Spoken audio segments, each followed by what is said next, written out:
Today we are going to start with chapter number 6, respiration in organisms. In this chapter we will study about different types of respiration. एक cellular respiration होती है, ठीक है? We will study about both the type of respiration.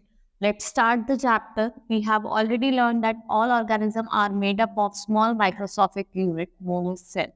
As we all know that cell is the smallest structure and functional unit of an organism. Each cell performs certain functions such as nutrition, transportation, excretion and reproduction. देखो जो cells होते हैं वो क्या होता है, smallest structural unit होते हैं और ये different work perform करते हैं. ये respiration भी perform करते हैं, excretion भी, reproduction भी and nutrition भी और transport भी करते हैं material को from one place to another. To perform all these functions, cells need energy. You may be surprised to know that we need energy even when we are sleeping or sitting idle. Thus, all of our daily activities like eating, reading, walking, talking require energy. So the question arises from where does energy comes from? You might have heard many of times your parents insisting on eating food regularly and properly. Now you get some idea. Yes, it is food which we store energy. देखो, चाहे हम खाली भी बैठे हो या हम सो भी रहे हो, उस टाइम भी हमें किसकी नीड होती है? एनर्जी की नीड होती है. कि देखा होगा आपने, मोस्टली जो पेरेंट्स होते हैं वो इंसिस्ट करते रहते हैं अपने बच्चों को कि आप कभी कुछ खाओ, कभी फ्रूट्स देते हैं कि आपको खाना चाहिए. मतलब at such some interval 1 to hour interval आप कुछ ना कुछ खाना चाहिए, क्योंकि आपकी बॉडी को किसकी नीड होती है? एनर्जी की भी नीड होती है, whether you are sitting idle और यू आर डूइंग वर्क. ठीक है, जैसे अब आपने देखा है कि हम वर्क कर रहे हैं तो भी हमें एनर्जी की नीड पड़ रही, लेकिन फॉर एग्जांपल आप सो रहे हैं तो सोने के लिए भी आपको किसकी नीड पड़ती है? एनर्जी की नीड पड़ती है. तो एनर्जी आपको क्या जरूरी होती है, वेदर यू आर स्लीपिंग और whether you are sitting idle और वेदर यू आर वर्किंग और वेदर यू आर स्टडिंग. ठीक है, now this stored energy is release during respiration. Therefore all living organism respire to get energy from food. During breathing we breathe in air. You know that air contains oxygen. During the mechanism of breathing, we obtain oxygen from the environment. At the same time, we breathe out air which is rich in carbon dioxide. हम breathe in क्या करते हैं? Air breathe in करते हैं जो किसमें rich होती है? Carbon dioxide. और क्या छोड़ते हैं? ठीक है. Next, the air we breathe in contains sufficient quantity of oxygen which is transported to all parts of body, ultimately to each. In the cells, oxygen helps in chemical breakdown of the food. देखो जो sales की बात करें, जो oxygen है वो किस में हेल्प करती है? हमें वो सेल्स को तोड़ने में, ब्रेकडाउन ऑफ द सेल्स में वो हमें हेल्प करती है. The process of chemical breakdown of food in the cell with the release of energy is called cellular respiration. This cellular respiration takes place in the cell of all organism and responsible for energy in each individual cell.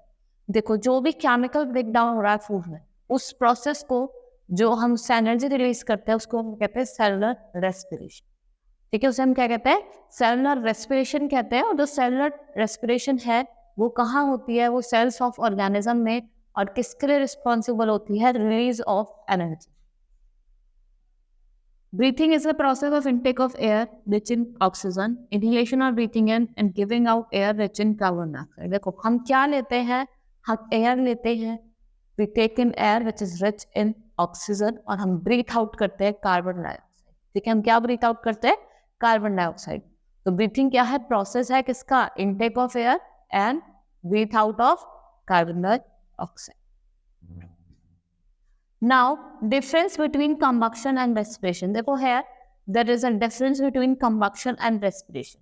ठीक है, आपसे question में पूछा भी जा सकता है कि डिफरेंशिएट करिए किसके बीच में? कंबक्शन और रेस्पिरेशन के बीच में. जो कंबक्शन है वो फास्ट प्रोसेस है, लेकिन रेस्पिरेशन क्या है? Slow process. देखो ना, आप कैंडल जलाइए एकदम से जल जाती है, लेकिन रेस्पिरेशन क्या है? आप ब्रीथ करते हैं उसको, वो स्टेप बाय स्टेप प्रोसेस है. It requires high temperature, it take place at body temperature. इसको हाई टेम्परेचर की रिक्वायर्ड होती है कंबक्शन को, लेकिन रेस्पिरेशन एट बॉडी टेम्परेचर भी काम करता है. It can occur anywhere in the presence of oxygen and combustible substance. ये बायोकेमिकल प्रोसेस है. ठीक है, and it is controlled by enzymes. देखिए आपका डिफरेंस था. ठीक है, आपको ये लर्न भी करना है, इट्स इम्पॉर्टेंट ऑल्सो, क्वेश्चंस में भी आ सकते हैं. Now respiration is of 2 type. देखो रेस्पिरेशन जो है वो 2 तरीके के होते हैं. फर्स्ट इज एक्सटर्नल रेस्पिरेशन जिसे हम ब्रीथिंग कहते हैं, और इंटरनल रेस्पिरेशन क्या कहते हैं, सेलुलर रेस्पिरेशन। नाउ हेयर देखो आपको यहाँ दिखाया गया है, यहाँ से क्या कर रहा है, एयर को इनहेल कर रहा है, ले रहा है, ठीक है, क्या ले रहा है, एयर को ले रहा है, और यहाँ से क्या कर रहा है, ये एयर को डायफ्राम के थ्रू क्या कर रहा है, एक्सहेल कर रहा है। डायफ्राम रिलीज क्या करता है, जैसे अगर आप छोड़ेंगे, कार्बन डाइऑक्साइड छोड़ेंगे, तो जो आपका डायफ्राम हो वो एक्सेल्ड अप होगा, ऊपर की तरह उठेगा, ठीक है, और आप जब लेंगे तो डायफ्राम नीचे की तरफ, ठीक है, क्या होगा, नीचे की तरफ को मूव करेगा। Now let's start with two types of respiration, एक होती है एक्सटर्नल रेस्पिरेशन और एक होती है इंटरनल रेस्पिरेशन। एक्सटर्नल रेस्पिरेशन में आपका ब्रीथिंग आ जाता है, और इंटरनल रेस्पिरेशन में आपका सेलुलर रेस्पिरेशन आ जाता है। External respiration, it is the process of breathing in oxygen, breathing out carbon dioxide. The exchange is brought about breathing mechanism differently in different animals. In higher animal, this exchange of gases takes place in lungs. देखो क्या होता है, breathing का क्या होता है, आप oxygen को लेते हो, ब्रीथ इन करते हो ऑक्सीजन को, और ब्रीथ आउट करते हो किसको, कार्बन डाइऑक्साइड। ब्रीथ आउट किसे करते हो, कार्बन डाइऑक्साइड। ये क्या है, release of gas from our body. Exchange of gases हमारा कहाँ होता है, लंग्स के अंदर होता है। इंटरनल रेस्पिरेशन और cellular respiration, oxygen present in the blood combines with food present in a form of glucose in the cell. This energy release during respiration take place only with the help of several chemical catalysed by enzyme. This respiration occur in mitochondria. जो हमारी internal respiration होती है वो किसके अंदर होती है, वो माइटोकॉन्ड्रिया के अंदर आपको, ठीक है। ब्रीथिंग एक्सटर्नल वाली तो हम ह्यूमन बींग्स भी करते हैं, हम ऑक्सीजन लेते हैं और कार्बन डाइऑक्साइड छोड़ते। Now types of respiration, type of respiration की बात करता है। दो तरीके की रेस्पिरेशन होती है, एक एरोबिक और एक anaerobic. First we will start with aerobic respiration, the process of respiration that take place in the presence of oxygen. ये एरोबिक रेस्पिरेशन वो रेस्पिरेशन होती है जो किसके प्रेजेंस में होती है, ऑक्सीजन के प्रेजेंस में होती है, that is aerobic respiration. This result in the release of energy and in formation of carbon dioxide और water। ये कब होता है, ये जो एरोबिक रेस्पिरेशन होता है कब होता है, जब एनर्जी का रिलीज होता है और फॉर्मेशन किसका होता है, कार्बन डाइऑक्साइड एंड वाटर का। देखा, ग्लूकोज प्लस ऑक्सीजन क्या देता है, carbon dioxide, water and energy, ठीक है। जो ग्लूकोज प्लस ऑक्सीजन हमें क्या देता है, कार्बन डाइऑक्साइड देता है, वाटर देता है और एनर्जी देता है, ठीक है। केमिकल इक्वेशन आप लिख सकते हैं एरोबिक रेस्पिरेशन में इस रिएक्शन को। Aerobic respiration is most efficient form of respiration. This reaction involved in the process similar to that of combustion और बर्न्स। जो आपका एरोबिक रेस्पिरेशन है वो आप किससे देख सकते हैं, ऐसा आपका कंबक्शन या बर्निंग होता है, वैसे ही आपका क्या होता है, एरोबिक रेस्पिरेशन होता है। Next is anaerobic respiration. It occurs in the absence of oxygen. In this process, incomplete oxidation of food material takes place. इसलिए without the presence of oxygen, जब ऑक्सीजन का प्रेजेंस नहीं होता तो कौन सा रेस्पिरेशन होता है, एनारोबिक रेस्पिरेशन, ठीक है। The anaerobic breakdown of sugar into alcohol is called fermentation। जो एनारोबिक होता है वो क्या करता है, ब्रेक डाउन करता है किसका, शुगर का, किसमें, एल्कोहल में। उस प्रोसेस को क्या कहा जाता है, fermentation. Now we will study about the difference between aerobic respiration और combustion। इनका difference देखते हैं। Now aerobic respiration, energy is given out gradually, energy is given out suddenly। इसमें जो energy है वो छोड़ी जाएगी gradually और यहाँ पे suddenly। Energy is given out in the form of that can be, energy उस form में दी जाती है जो organism use up कर ले, लेकिन यहाँ पे वो हीट और लाइट के फॉर्म में। आप कैंडल जलाते हैं तो आपको हीट मिलती है या लाइट मिलती है, ठीक है। Energy is inside the body in a form of ATP and energy rich which can be used whenever needed, ठीक है। जो एनर्जी स्टोर्ड होती है इनसाइड द बॉडी वो किस फॉर्म में होती है, वो एटीपी के फॉर्म में होती है, जो आप उसको बाद में क्या कर सको, when it is necessary you may use that. Energy is not stored in ATP. इसमें जो एनर्जी है वो एटीपी में स्टोर नहीं होती, ठीक है, और एनारोबिक में एटीपी में स्टोर होती। आपको एनारोबिक जो रेस्पिरेशन है वो आपको माइक्रो ऑर्गेनिज्म जैसे ईस्ट हो गया, फंगाई हो गया, इसमें मिलेगा। नाउ डिफरेंस बिटवीन एरोबिक और एनारोबिक रेस्पिरेशन। अभी हमने पढ़ा था एरोबिक रेस्पिरेशन क्या होता है, जो प्रेजेंस ऑफ ऑक्सीजन में होता है, और एनारोबिक क्या होता है, जो जब ऑक्सीजन प्रेजेंट नहीं होती, वो कौन सा होता है, एनारोबिक होता है। Now it occurs in the presence of oxygen, it occurs in the absence of oxygen. ये इसमें ऑक्सीजन प्रेजेंट होती है, इसमें एब्सेंट होती है, और ये glucose is completely oxidise, glucose is incompletely oxidise. End products are CO2 and water. End product are either ethyl alcohol और lactic acid और CO2। ठीक है, अगर हम बात करते हैं एरोबिक रेस्पिरेशन, तो मैंने आपको इक्वेशन बताई थी। ठीक है, तो जो इसके एंड प्रोडक्ट है वो क्या है, आपके CO2 और वाटर है, और इसके जो एंड प्रोडक्ट है वो इथाइल एसिड है, या फिर लैक्टिक एसिड है, या फिर CO2 है। More energy is produce, less very little energy is produce. ठीक है, बहुत कम एनर्जी होती है एरोबिक में, एरोबिक में बहुत ज्यादा एनर्जी प्रोड्यूस होती है, लेकिन एनारोबिक में बहुत कम होती है। ठीक है, जो एरोबिक रेस्पिरेशन होता है वो आपको प्लांट्स और एनिमल्स में मिलेगा, और जो एनारोबिक रेस्पिरेशन है वो आपको ऑर्गेनिज्म, माइक्रो ऑर्गेनिज्म जैसे ईस्ट हो गया, बैक्टीरिया हो गया, ये आपको इसमें मिलेगा। ठीक है, now lungs are the main respiratory organ. They are connected with external air through nose, nasal passages, larynx, pharynx, trachea, bronchi और bronchioles। ठीक है, ये आपका ह्यूमन रेस्पिरेटरी सिस्टम है, आप देख रहे हैं। ये क्या है, इसकी नसल कैविटी है। ठीक है, this is oral cavity, this is oral cavity. ये क्या होता है आपका, ये जो पाइप सा होता है इसको कहते हैं लैरिंक्स। ठीक है, this is known as trachea, this is known as trachea. ये आपका राइट लंग है, this is your left lung. ठीक है, और ये क्या होता है आपका डायफ्राम। ठीक है, जैसे मैंने आपको बताया था, आप अगर एक्सहेल करते हो और इनहेल करते हो तो डायफ्राम अप एंड डाउन होता है, वो मैंने अभी आपको स्टार्टिंग में बताया था। Air enters the body through the nostrils, and from nostril the air containing oxygen is taken into nasal cavity, and from here it goes down. ठीक है, वो नेसल कैविटी से आती है, फिर उसके बाद क्या होती है, जो एयर होती है वो नीचे की तरफ जाती है थ्रू द विंड पाइप। ठीक है, inside the lungs, each bronchus divides repeatedly into large number of small branches called bronchioles. Each bronchiole ends in number of air sacs known as alveoli. देखो, आपके हर ब्रैकियोल डिवाइडेड है किसमें, different, each bronchiole ends in number of air sacs, उसे हम क्या कहते हैं, alveoli होती है। ठीक है, जिससे क्या होते हैं, जो आपकी एयर होती है वो पास करती है। ठीक है, the wall of the alveoli have large number of very thin blood caps, और जो वॉल होती है एल्वेओली की, उसके जो एंड में क्या होता है, बहुत सारे ब्लड कैपिलरीज होते हैं। Lungs are present in chest cavity. This cavity is surrounded by ribs on the side. Rib from the cage-like structure is called rib cage. आपने देखा होगा जो आपके लंग्स हैं वो चेस्ट कैविटी में प्रेजेंट होते हैं, और वो एक केज से कवर होते हैं। उस कवरिंग को, वो जो कवरिंग होती है उसे क्या कहते हैं, रिब केज कहते हैं। A large muscular sheet called diaphragm forms the floor of chest. और जो एक large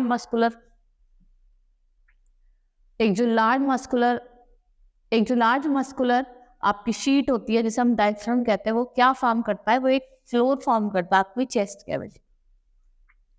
breathing involves the movement of diaphragm and rib cage. जैसे तो ब्रीथिंग में क्या होता है, आपके रिब केज की भी मूवमेंट होती है और डायफ्राम की भी मूवमेंट होती है। ठीक है, जैसे आप एक्सहेल करेंगे तो वो ऊपर की तरफ जाएगा, इनहेल करेंगे तो वो नीचे की तरफ। ठीक है, why should we breathe through our nose? Our nasal cavity contains hair. These hair entrap any dust particle or other metal and do not allow them to reach the lungs. Thus, inhaled air is dust-free and clean. If, however, these particles are able to get past the hair in the nasal cavity, the sensory living of the nasal cavity get irritated and be sneeze. देखो क्या होता है, आपकी nasal cavity में कुछ hairs present होते हैं जो dust particle को अंदर नहीं जाने देते, जिससे कहा जाता है कि जो आप एयर ब्रीथ इन कर रहे हो वो क्या है, डस्ट फ्री है। अगर बाई चांस अगर डस्ट पार्टिकल्स जाते भी हैं तो जो हमारे सेंसरी नर्व्स हैं वो इरिटेट हो जाते हैं, और फिर आपको, आप देखना आपको छींक आती है, वो इसी वजह से आती है। देन यू स्नीज, और जो डस्ट पार्टिकल होते हैं वो बाहर आ जाते हैं। ठीक है, now process of respiration. The process of respiration occurs in the following step. Now I will tell you some steps. हम 4 स्टेप्स पढ़ेंगे, हम उसमें क्या पढ़ेंगे, प्रोसेस पढ़ेंगे respiration. Taking air in and expelling from the lungs, that is breathing. आप क्या करते हो, एयर अंदर लेते हो, एक्सपेल करते हो, उसे क्या कहते हैं, रेस्पिरेशन कहते हैं। ब्रीथिंग कहते हैं the exchange of gases between air and blood in the lungs, that is external rest. फिर क्या होता है, एक्सचेंज होता है गैसेस का, ठीक है, between the air and blood, exchange of gases between the blood and body cell. फिर आपका एक्सचेंज होता है गैसेस का between the body cell and blood, वो कौन सा रेस्पिरेशन है, internal respiration. Next is break down of glucose inside the body cell. फिर क्या होता है, ग्लूकोज का टूटना बॉडी के अंदर, वो कैसी रेस्पिरेशन है, that is cellular respiration. Now mechanism of breathing in human, now I will tell you two types of mechanism, दो तरीके के मैकेनिज्म है, दैट इज इंस्पिरेशन और एक्सपिरेशन। इंस्पिरेशन मीन्स इनहेलेशन और एक्सपिरेशन मीन्स एक्सहेलेशन। ये दो process हैं, हम दोनों प्रोसेस पढ़ेंगे, ठीक है। मैं आपको प्रोसेस बताया था रेस्पिरेशन का, ठीक है, ब्रेक डाउन होता है ग्लूकोज का, ब्लड और बॉडी पार्ट्स और ब्लड वेसल्स का ब्रेक डाउन होता है, ठीक है। ये क्या थे, डिफरेंट प्रोसेस थे आपके रेस्पिरेशन में। Now we will study the mechanism और ब्रीथिंग इन ह्यूमन। वो दो तरीके के होते हैं, ब्रीथिंग मैकेनिज्म दो तरीके होते हैं, एक तो इनहेलेशन और एक्सहेलेशन। इनहेलेशन को हम इंस्पिरेशन कहते हैं और एक्सहेलेशन को एक्सपिरेशन कहते हैं। Now first is inspiration. In this process of inspiration the rib moves up and outwards and result in the expansion of cavity। इसमें क्या होता है, जो रिब होते हैं हमारे, वो ऊपर की तरफ और बाहर की तरफ मूव करते हैं, ठीक है। वो कहाँ, ऊपर की तरफ और बाहर की तरफ मूव करता है, जिससे क्या होता है, आपकी चेस्ट कैविटी का एक्सपेंशन होता है, ठीक है। क्या होता है, एक्सपेंशन होता है। Later the diaphragm contracts, move downward and expand the chest cavity, resulting in the contraction of the abdomen. फिर क्या होता है, जो डायफ्राम होता है वो कॉन्ट्रैक्ट करता है, ठीक है। इनहेलेशन, इंस्पिरेशन की बात करें, इनहेलेशन के जो डायफ्राम है वो कॉन्ट्रैक्ट होता है और किधर की तरफ मूव करता है, डाउनवर्ड की तरफ, ठीक है, किधर की तरफ, डाउनवर्ड की तरफ, और एक्सेलेरेशन में अपवर्ड की तरफ मूव करता है, ठीक है। ये डिफरेंस आपको पता होना चाहिए। The expansion of the chest cavity produce a partial vacuum that sucks air into the lungs and fills the expanded alveoli। जो आपका expanded alveoli है उसको एयर से फिल करता है। ना मैकेनिज्म पढ़ते हैं। The process of intake of atmospheric air is known as inspiration. It is an active process। देखो, जो हम इनटेक कर रहे हैं एटमॉस्फेरिक एयर का, वो क्या है, आपका इंटरनल प्रोसेस है, जिसे हम इंस्पिरेशन भी कहते हैं, और ये आपका एक तरीके का एक्टिव प्रोसेस होता है। कैसा प्रोसेस होता है, active. When the volume of thoracic cavity increases and the air pressure decreases, inspiration takes place। देखो इंस्पिरेशन कब होता है, देखिए हमने ऐसे पढ़ा, ये एक एक्टिव प्रोसेस है और ये एक atmospheric intake of atmospheric air है, ठीक है। और ये कब होता है, इंस्पिरेशन कब होता है, जब जो वॉल्यूम ऑफ थॉरिक कैविटी इंक्रीज हो जाती है, जो आपकी वॉल्यूम है थॉरिक कैविटी की वो इंक्रीज हो जाती है और एयर प्रेशर डिक्रीज हो जाता है। तो कौन सा प्रोसेस होता है, इनहेलेशन वाला प्रोसेस होता है। Contraction of external intercostal muscle and increase the volume of the thoracic cavity. देखो, अगर कॉन्ट्रैक्शन हो रहा है इंटरनल एक्सटर्नल इंटरकोस्टल मसल्स का, उससे क्या होगा, जो वॉल्यूम होगी थॉरिक कैविटी की वो क्या हो जाएगी, इंक्रीज हो जाएगी। Contraction of diaphragm further increases the size of thoracic cavity. Simultaneously the lungs expand। देखो, अगर आपका डायफ्राम का कॉन्ट्रैक्शन हो रहा है, कॉन्ट्रैक्शन हो रहा है, उससे भी क्या हो रहा है, आपकी जो थॉरिक कैविटी है वो इंक्रीज हो रही है, ठीक है। और आपके जो लंग्स होते हैं वो क्या कर जाते हैं, एक्सपेंड कर जाते हैं। With the expansion of the lungs the air pressure inside the lung decrease. देखो, जब एक्सपेंशन हो रहा है लंग्स का, जो एयर प्रेशर होता है वो लंग्स के अंदर वो क्या हो जाता है, डिक्रीज हो जाता है। The pressure equalizes and atmospheric air rushes inside the lung। Pressure क्या होता है, इक्वलाइज हो जाता है, और जो एटमॉस्फेरिक एयर है वो कहाँ रश करती है, inside the lungs. Next process is expiration. हमने अभी इंस्पिरेशन पढ़ा, जिसका हम इनहेलेशन भी कहते हैं। हम क्या करते हैं, इसमें एयर, एटमॉस्फेरिक एयर को इनहेल करते हैं, ठीक है। ये आपको समझ में भी आएगा। इसमें थॉरिक कैविटी जो होती है इंक्रीज हो जाती है जब डायफ्राम एक्सपेंड करता है, लंग्स कॉन्ट्रैक्ट करते हैं, तो जो थॉरिक कैविटी होती है वो बोल जाते हैं इंक्रीज हो जाती है। नाउ नेक्स्ट इज एक्सपिरेशन, जिसे हम एक्सहेलेशन भी कहते हैं। The expiration process is considered once after gases exchange occur in the lungs and the air is expelled out. This exposure of air is called expiration. जब आप क्या कर रहे हैं, एयर को छोड़ रहे हैं, किस फॉर्म में छोड़ते हैं आप, in the form of carbon dioxide, उसे क्या कहते हैं, एक्सहेलेशन कहते हैं।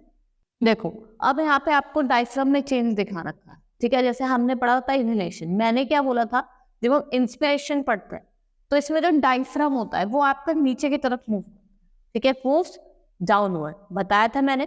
लेकिन अगर हम बात करते हैं एक्सहेलेशन की, जो इसमें डायफ्राम है वो किधर की तरफ मूव करता है, वो अपवर्ड की तरफ में। Now during this process, muscle attached to the ribs contract and the muscles of the diaphragm and abdomen relax. That leads to decreasing the chest cavity. उसमें क्या हो रहा था, chest cavity में increase हो रहा था, इसमें inhalation में inspiration, लेकिन यहाँ पे chest cavity में क्या हो रहा है, decrease हो रहा है।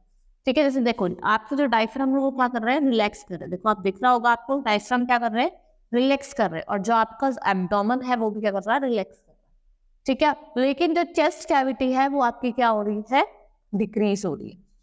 And increase the pressure of lungs causing the air, the lungs can be pushed out through the nose, और जो लंग का प्रेशर है वो बढ़ रहा है, जिससे जो आपकी एयर है वो बाहर आ जाए। ठीक है, now mechanism, the process of exhaling carbon dioxide is called expiration. ये पैसिव प्रोसेस है। इनहेलेशन क्या था, एक्टिव प्रोसेस था, दिस इज पैसिव प्रोसेस। इसमें क्या होता है, आप क्या छोड़ते हो, आप कार्बन डाइऑक्साइड को एक्सहेल करते हो। It occurs when size of thoracic cavity decreases and air pressure outside increases. ये कब होता है, जब थोरिक कैविटी डिक्रीज हो जाती है और जो एयर प्रेशर है बॉडी के बाहर में क्या हो जाता है, इंक्रीज हो जाता है। और वही इनहेलेशन में उल्टा होता है, थोरिक कैविटी इंक्रीज हो जाती है और एयर प्रेशर डिक्रीज हो जाता है। Now the external intercostal muscle relax and intercostal muscles contract. External intercostal जो मसल्स है वो रिलैक्स करती है, और जो इंटरनल एक्सटर्नल कोस्टल मसल्स हैं वो क्या करती हैं, कॉन्ट्रैक्ट करती हैं। As a result the ribs are pulled inward and size of thoracic cavity reduce. जो आपके रिब्स है वो इनवर्ड की तरफ क्या करते हैं, पुल्ड होते हैं, और जो थोरिक कैविटी है वो क्या हो जाते हैं, रिड्यूस होती है। The diaphragm is relax and lungs get compressed. जो आपका डायफ्राम है, आप इसको आपको इस इमेज में भी दिख रहा होगा, देखो डायफ्राम रिलैक्स्ड है। ठीक है, डायफ्राम क्या है, रिलैक्स्ड है। लेकिन अगर दूसरी बात करा जाए, जो लंग्स है वो क्या हो जाता है, कंप्रेस्ड हो जाता है। Consequently, the pressure increases and air is forced outside. You inhale and exhale air, but the composition of air inhaled and exhaled is different. The air inhaled has more oxygen and less carbon dioxide. देखो जो आप air को inhale कर रहे हो, ठीक है, उसमें ज्यादा ऑक्सीजन होगी और लेस कार्बन डाइऑक्साइड, और जिससे आप एक्सेल कर रहे हो, छोड़ रहे हो, उसमें कार्बन डाइऑक्साइड ज्यादा होगी और ऑक्सीजन क्या होगी, कम है। नाउ डिफरेंस बिटवीन इनहेल्ड और एक्सहेल्ड एयर। देखो अगर हम बात करते हैं, जैसे मैंने आपको बताया, इनहेल्ड एयर में ऑक्सीजन ज्यादा होगी और CO2 कम है। तो इनहेल्ड एयर में जो ऑक्सीजन होगी वो कितनी होगी, 21% होगी, और CO2 क्या होगी, 0.03%। ठीक है, और एक्सहेल्ड एयर में जैसे मैंने आपको बताया था, ऑक्सीजन कैसी होगी, एक्सहेल्ड एयर में ऑक्सीजन 16.4% होगी और CO2 क्या होगी, 4.4%। Now, next topic is breathing rate. The number of times a person breathes in a minute is termed as breathing rate. जितनी बार कोई भी पर्सन ब्रीथ कर रहा है एक मिनट, मतलब चाहे वो एक्सेल कर रहा हो चाहे इनहेल कर रहा हो, उसे क्या कहा जाता है, breathing rate. During vigorous exercise or while brisk walking, the breathing rate increases. The breathing rate differs while doing different activity and also with different in the age of individual. When one breathes faster, more oxygen is supplied towards cell. This speed up the breakdown of food and release more energy. क्या होता है, ज्यादा breakdown होता है food का और ज्यादा energy release होती है। ठीक है, ये क्या था आपका, ये ब्रीथिंग रेट था। और क्या बताया मैंने ब्रीथिंग रेट में, जितनी जल्दी हम क्या करेंगे, जितनी भी हम एयर एक्सहेल कर रहे हैं और इनहेल कर रहे हैं, एक मिनट में उसे क्या कहा जाता है, ब्रीथिंग रेट कहा। Next is breathing and respiration in other animals. देखो हमने ह्यूमन की बात करते हैं, कुछ हम अदर एनिमल्स में कैसे ब्रीथिंग और रेस्पिरेशन होता है। Now the mode of external respiration varies greatly from organism to organism. The basic process of respiration is similar in all living organism. The process of exchange gas varies in different animals. Humans have lungs for respiration. Frogs, snakes, crocodiles, birds and mammals also possess lungs.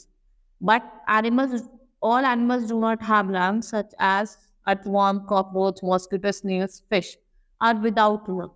Their respiratory organs are much different. देखो हर एक organism के पास अब हम human beings हैं तो हमारे पास lungs हैं breathe करने के, ठीक है। कुछ और एनिमल्स होते हैं, ठीक है। फॉर एग्जाम्पल अगर मैं आपको बताऊं, ठीक है, आपने देखा होगा मैमल्स वगैरह हो गए, इन सब के पास क्या होता है, लंग्स होते हैं ब्रीथ करने के। लेकिन कुछ एनिमल्स ऐसे होते हैं जिनके पास लंग्स नहीं होते। फॉर एग्जाम्पल अर्थवर्म, फिश, ठीक है, और टेप वॉर्म हो गया। ये इनके पास लंग नहीं होते, ये लंग से ब्रीथ नहीं यूज करते। They use their different organ to breathe. For example fish किसका यूज करती है, अपने गिल्स का यूज करती है to breathe. Now difference between breathing and respiration. यहाँ पे ब्रीथिंग और रेस्पिरेशन के बीच में एक डिफरेंस दिया हुआ है। ब्रीथिंग फिजिकल प्रोसेस है और रेस्पिरेशन केमिकल प्रोसेस, ठीक है। It involves exchange of gases. Breathing में एक्सचेंज ऑफ गैसेस होता है, लेकिन रेस्पिरेशन में there is exchange of gases होता है, लेकिन किसके बीच में होता है, आउटसाइड एयर और सेल्स के बीच। It occurs outside the cell, ये आउटसाइड होता है सेल्स का, इनसाइड द सेल्स होता है, ठीक है। No energy produce. जब आप ब्रीथ कर रहे हैं तो कोई एनर्जी प्रोड्यूस नहीं हो रही, लेकिन अगर जब आप रेस्पिरेट कर रहे हैं तो एनर्जी रिलीज हो रही है। Now we will study about different breathing criterias of different organism. Breathing in cockroaches. The respiratory organ of cockroach include air tubes और trachea.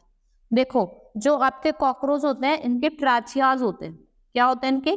ट्राचियाज होते हैं, जिनसे क्या करते हैं, ब्रीथ करते हैं। They breathe through their tracheas. The other insect like grasshopper and housefly also have similar opening. The opening of are called spiracles.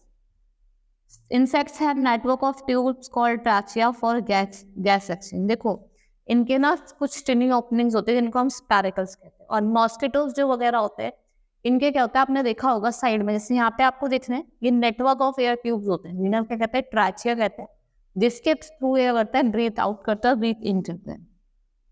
Oxygen rich air enters through spiracle into tracheal tubes, and from here the air diffuses into the body tissue and reaches every cells of the body through thinner branching of tracheal tubes called trach holes. ठीक है, ये यहाँ से क्या करते हैं, spherical से air को लेते हैं, फिर वो बॉडी में with the help of tracheal holes जाता है, और वो आपकी उनकी बॉडी में जाके उससे वो क्या करते हैं, ब्रीथ करते हैं, सांस लेते हैं।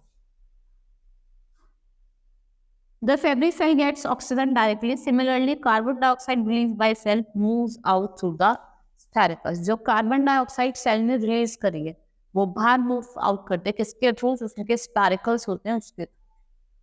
Next is breathing in earthworm. Earthworm breathe through their skin. जो अर्थवर्म है वो अपने स्किन से ब्रीथ करता है। जैसे हमने बात करी थी अभी कॉकरोच की, वो अपने स्पैरिकल्स या ट्राचिया से करते हैं, तो और जो आपके अर्थवर्म है वो अपनी मॉइस्ट स्किन से ब्रीथ करते हैं।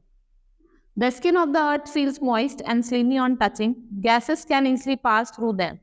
Though frogs have a pair of lungs like human being, they can also breathe through their skin, which is moist and slippery. This method of exchange of gases from the skin is known as cutaneous respiration, while the method of exchange of gases through lungs is known as pulmonary respiration. जहाँ skin से animals जो skin से breathe करते हैं, इसे क्या कहा जाता है, that is known as cutaneous respiration. और जो लंग्स की मदद से करते हैं उनको क्या कहते हैं, आपके pulmonary respiration. Next is respiration in frog. अभी हमने कॉकरोच पढ़ा, अर्थवर्म पढ़ा, now we will study about the respiration in frogs. When frog is out of water, mucus gland in the skin keep the frog moist that helps absorb dissolved oxygen in from the air. जब frog क्या होता है, पानी से बाहर होता है, जो म्यूकस ग्लैंड होता है वो उसकी स्किन को कैसा रखता है, मॉइस्ट रखता है, उसके स्किन को कैसा रखता है, मॉइस्ट रखता है, और उसको हेल्प करता है किसमें, to dissolve oxygen from the air. A frog may also breathe much like a human by taking air in through their nostrils and down into their lungs. जैसे ह्यूमन बींग्स ब्रीथ करते हैं वो ऐसे भी breathe कर सकता है। ठीक है, देखो यहाँ पे क्या होता है, इसके नॉस्ट्रिल्स होते हैं, ये रही इसकी माउथ कैविटी, लंग्स होते हैं। ठीक है, ये क्या करता है, ऑक्सीजन लेता है और कार्बन डाइऑक्साइड छोड़ता है, यही प्रोसेस होता है सब में। Next is respiration in fish. देखो फिश वाटर में रहती है, उसे ऑक्सीजन कहाँ से मिलते हैं, जो कार डिजॉल्व होती है वाटर, और उनके स्पेशल स्ट्रक्चर होते हैं गिल्स, जिनसे वो ब्रीथ करते हैं। They have a special structure called gills through which they breathe. Aquatic animals like fish live in water and get oxygen in which is dissolved in water, which have special structure called gills on either side of their mouth. The water along with dissolved oxygen enters the mouth and absorption of oxygen take place through the gills. और जो absorption होता है उनको oxygen का वो किससे late करते हैं, वो गिल्स से. Carbon dioxide diffuses into water which is released through the opening of the gills. जो कार्बन डाइऑक्साइड है वो कहाँ से रिलीज होती है, जो ओपनिंग होती है ना उनकी गिल्स की, वहां से रिलीज होती है. Now respiration in plants. अभी हमने रेस्पिरेशन इन ह्यूमन बींग्स और फिर हमने कुछ अदर ऑर्गेनिजम्स की बड़ी, जैसे आपने कॉकरोचेस, फ्रॉग्स, अर्थवॉर्म, फिश. अब हम बात करेंगे किसकी, रेस्पिरेशन इन प्लांट्स. प्लांट्स में जो रेस्पिरेशन होती है वो किस फॉर्म में होती है.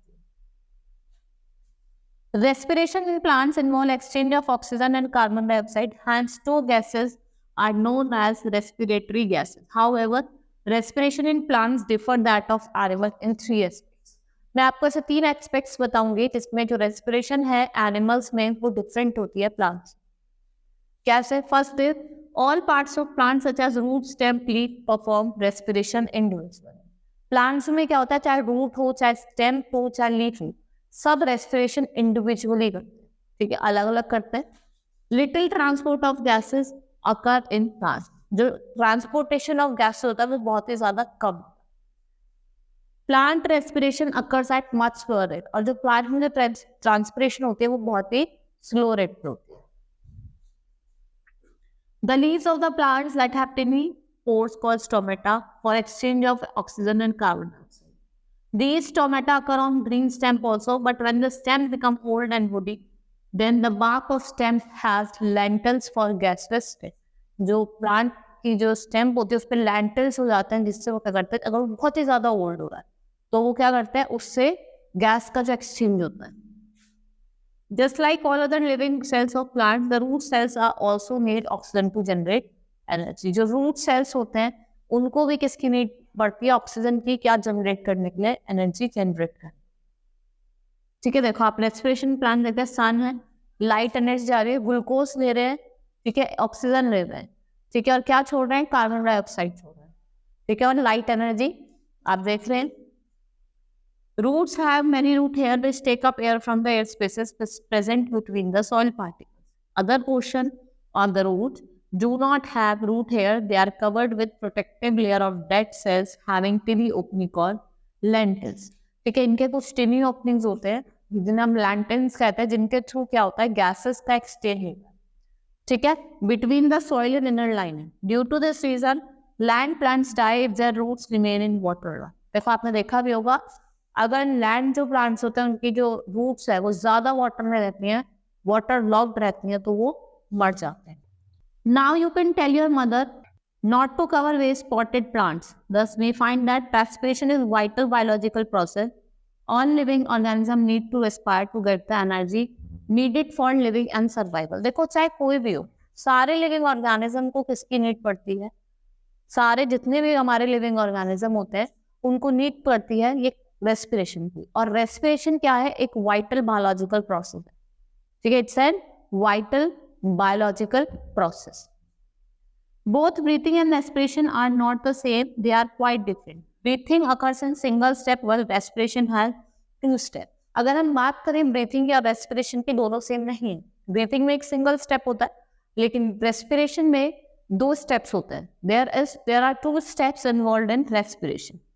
The first step of respiration is breathing and the second step is oxidization of digested food. देखो 2 प्रोसेस है, एक तो है breathing और दूसरा है oxidization of food, digested food का oxidization. ठीक है, चैप्टर हमारा कंप्लीट हो गया है. Now we will start with the exercise of the chapter. हम चैप्टर की एक्सरसाइज स्टार्ट करेंगे. Now let's start with exercise of the chapter. Exercise work. Section A, take the correct option. Now we will start with the take the correct option. What are the end products of anaerobic respiration? आपको anaerobic respiration के end products बताने. मैंने आपको बताया था lactic acid होता है, ठीक है, ग्लूकोज होता है, वाटर होता है. तो C2H2OH and lactic acid are the end product. Which term is used to describe method of exchange of gases through skin. कौन सा method होता है? Cutaneous respiration. Which term is used to describe method of exchange of respiration through lungs? कौन सा होता है? That is pulmonary respiration. What term is used to indicate the region where lungs are located? Lungs हमारे कहाँ located होते हैं? Thoracic cavity. In cockroaches, air enters the body through spiracles. किससे? मैंने अभी आपको बताया था रेस्पिरेशन इन कॉकरोचेस, तो हमने बताया था कि स्पैरिकल्स वो क्या करते हैं, अपनी बॉडी में एयर एंटर करते हैं. Due to heavy exercise we get cramps in legs. देखा होगा आप एक्सरसाइज करते हैं तो आपकी लेग्स में क्रम्स हो जाते हैं. वो किसकी वजह से हो जाते हैं? क्योंकि जो लैक्टिक एसिड है उसका क्या हो जाता है? एक्यूमुलेशन हो जाता है. नॉर्मल रेंज ऑफ ब्रीथिंग पर minute in average adult person. हम रेस्ट पे हैं तो कितने मिनट हम एवरेज क्या करते हैं? ब्रीथ करते हैं. That is 15 to 18. During inhalation the ribs move, किधर की तरफ मूव करते हैं? डाउनवर्ड. ठीक है, आप जब एक्सहेल कर रहे हैं तो रिब्स डाउनवर्ड की तरफ मूव करेंगे, और अगर आप इनहेल कर रहे हैं तो वो अपवर्ड की तरफ move. Next is fill in the blanks. The breakdown of food in cells using oxygen with release of energy is called aerobic respiration.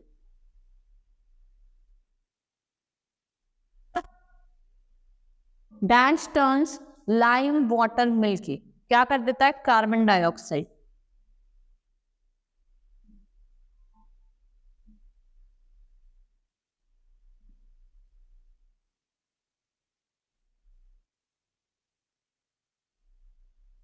Now, gases exchange in insect take place through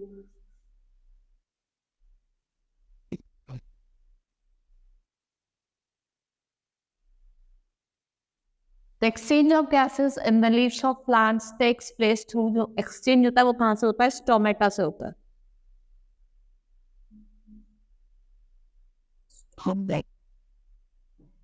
the dome shape muscular sheet, मैंने आपको बताया था dome shape जो muscular sheet होती है इसे कहते हैं डायफ्राम कहते हैं.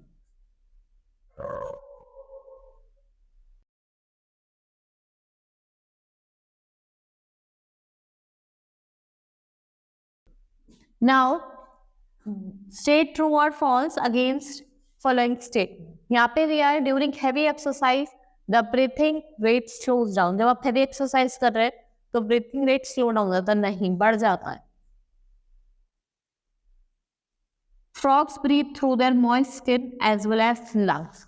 यस, दोनों से करते हैं, मॉइस्ट स्किन से भी और लंग्स से भी. It's true. Whale breathe through lungs. During inhalation the volume of, जब आप इनहेल कर रहे हैं तो चेस्ट कैविटी क्या हो जाती है? इंक्रीज हो जाती है. It's true. Exhaled air is rich in oxygen. जो आप exhale कर, no, it is rich in carbon dioxide. So it's false.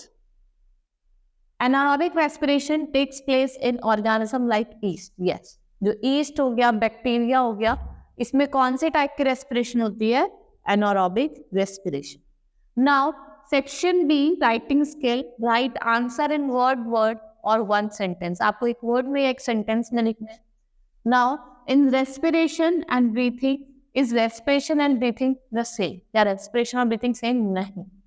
ठीक है, breathing में आपको 21 स्टेप की जरूरत पड़ती है और respiration क्या है? दो स्टेप का process. Which substance is burned during respiration? What are the respiratory organ in adult frog? Adult frog में lungs भी है, ठीक है, उनकी moist skin भी है. Cockroaches uses which organ for gaseous exchange? वो किसका यूज करते हैं? Use the spiracles. What is stomata? जो ग्रीन सबस्टेंस प्रेजेंट होता है, और इससे क्या करते हैं? स्टोमेटा क्या होता है? ये टिनी होल्स होते हैं प्लांट की बॉडी पे, जिससे क्या करते हैं? ब्रीथ करते हैं. Differentiate between inhalation and exhalation. Inhale जब हम एयर इन ले रहे हैं, और एक्सहेल मतलब when we are exhaling out. To which structure does air passes and it travels to the lungs? किससे पास करते हैं? आपके डायफ्राम से. Short answer type question. Why do you have here in your nose? देखो, हमारे जो knows होते हैं उसमें हेयर होते हैं, वो क्यों होते हैं? जिससे जो डस्ट पार्टिकल्स है, जो हम ऑक्सीजन इनहेल कर रहे हैं और उसके साथ डस्ट पार्टिकल्स आपके लंग्स पे ना आ जाए, तो क्या करते हैं, वो कवरिंग होती है, वो हमारे जो डस्ट पार्टिकल होते हैं उसको यहीं पे रोक लेती है। How do plants breathe in oxygen? कैसे करता है? With the help of stomata. Why is respiration considered as life process? क्यों करा जाता है रेस्पिरेशन को लाइफ प्रोसेस? ये बताना है। What will happen if food enters the wind pipe? Explain the mechanism of inhalation. आपको इनहेलेशन का क्या बताना है, एक आपको एक्सप्लेन करना। आप 2 से 3 लाइन का मैकेनिज्म मैंने आपको बताया था अभी इनहेलेशन का मैकेनिज्म, आप वो लिख सकते हैं। What is fermentation? Right the end products of fermentation. Give composition of inhale और एक्सहेल्ड एयर। ठीक है, मैंने आपको इनहेल और एक्सहेल्ड एयर मतलब आपको मैंने एक डिफरेंस भी पढ़ा था, आप वो लिख सकते हैं। Long answer type question, what is respiration? Give difference between aerobic and anaerobic respiration. आपको डिफरेंस देना। Describe mechanism of breathing in human being. ठीक है, मैकेनिज्म बताना था, आपको मैं डायग्राम जो पढ़ाया था आप उसको वो डायग्राम में बनाना। Write the difference between breathing and respiration. Explain how plant cell obtain oxygen for respiration. ठीक है, आपको ये बताना है। डिस्क्राइब ह्यूमन रेस्पिरेटरी सिस्टम, और आपको रेस्पिरेटरी सिस्टम का एक अच्छा सा डायग्राम भी बनाना है। ठीक है, मैं आपको दिखा देती हूँ। ठीक है, आप ऐसे इस डायग्राम को बना सकते हैं। ठीक है, ये आपका डायग्राम है जिसमें आप नेसल पैसेज, ट्रैचिया, ब्रोंकियोल्स सब कुछ दिखा सकते हैं।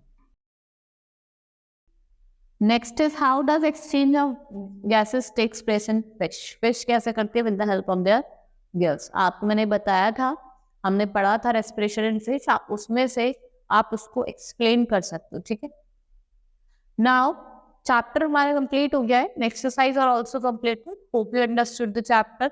That's all for today, thank you.